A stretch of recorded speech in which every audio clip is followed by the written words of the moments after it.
The snow had fallen all night, thick and relentless, burying the land in silence. Dawn arrived pale and cold, stretching weak light over the frozen fields like a hesitant apology. No birds sang, no wind stirred. Only the crunch of boots broke the stillness, slow, uneven steps cutting across the white emptiness. She was there, at the edge of the old pine grove, a woman, alone. Her coat was far too thin for the weather, its seams frayed, sleeves stiff with frost. Dark hair clung to her cheeks, damp with melting snow and tears she no longer bothered to wipe away. In her arms, wrapped in a faded wool blanket, was the smallest, stillest bundle imaginable, her child. She knelt in the snow, hands trembling, fingers red and cracked as she drove a shovel into the frozen ground. Each strike sent a dull shock up her arms. The earth resisted her, hard, unyielding, cruel. Still, she kept digging because there was no one else, because if she stopped, the grief would swallow her whole. Miles away, the ranch was already awake. Caleb Hart had been up since before sunrise, as he always was. The cattle needed feeding, the fence on the north field needed checking, and winter never waited for a man's sorrow. He had learned that lesson years ago, when his wife died in childbirth, leaving him with an empty house and a silence that never quite faded. He tightened his scarf and mounted his horse, Duke, guiding him toward the tree line where snow often drifted deepest. That was when he saw her. At first, he thought it was an animal. Then he noticed the shape, the slow, deliberate movements, the way the figure bent and rose again. Caleb stopped.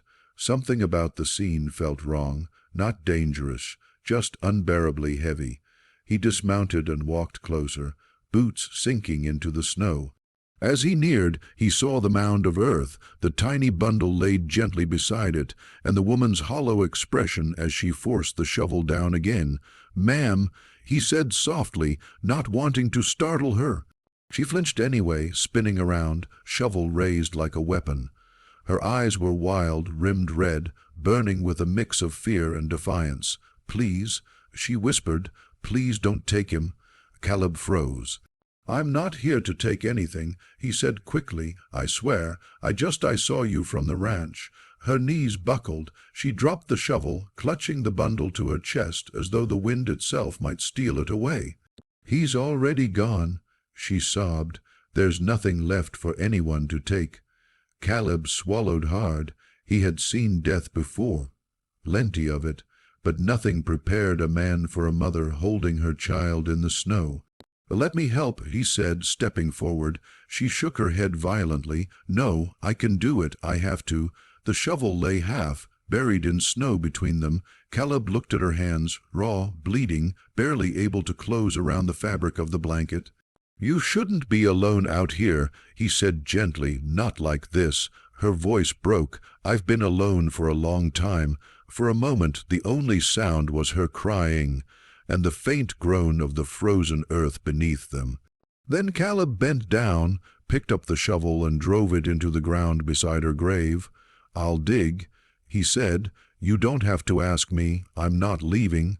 She stared at him, disbelief flickering across her face. "Why?" Caleb paused, breath clouding in the air. "Because no one should have to bury a child alone." They worked in silence. Caleb dug. She sat beside the bundle, rocking slightly, whispering words only a mother could know. Memories, apologies, lullabies meant for a future that would never come. As the grave deepened, Caleb felt his chest tighten. Each shovel of earth felt heavier than the last. His arms burned, but he didn't stop. When it was done, he stepped back. The woman leaned forward, pressing her lips to the child's forehead one final time. "I'm sorry," she whispered. "I tried so hard." Caleb lowered his head as she placed the small body into the ground. They filled the grave together. When it was over, she didn't move, just knelt there, staring at the snow-covered mound as if waiting for it to undo itself. "Do you have somewhere to go?" Caleb asked quietly. She shook her head. "My husband died last winter. Fever. After that, the landlord took the house. I've been walking ever since, with a child." His voice cracked. "He was all I had left." The wind picked up, biting harder now. Caleb removed his coat and draped it over her shoulders before she could protest. "Come to the ranch," he said, "at least until the storm passes." She hesitated. Pride warred with exhaustion, and grief won. "I'm Anna," she said at last. "Caleb." The ranch house was warm but quiet, the kind of quiet that comes from years of loss. Anna noticed it immediately. No pictures, no children's toys, no laughter echoing in the walls. Caleb made tea, his hands steady despite the storm raging in his chest. He watched Anna wrap her fingers around the cup, as though it were the only solid thing left in the world. She didn't cry anymore. The tears had run out. Days passed. Anna stayed.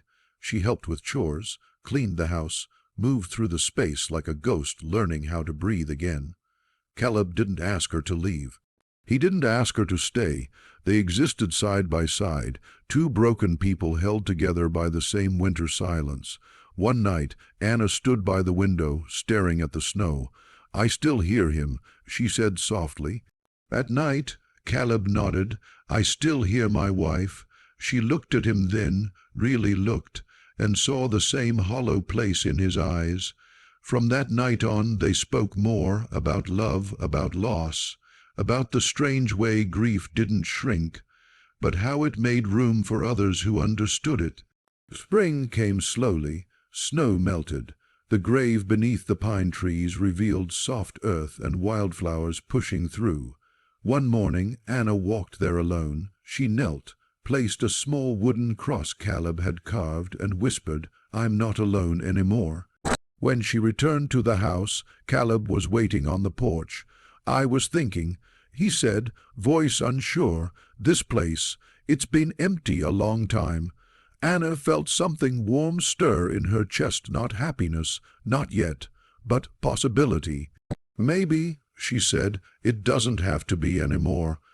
The ranch didn't heal them completely, nothing ever could, but it gave them a place to stand together.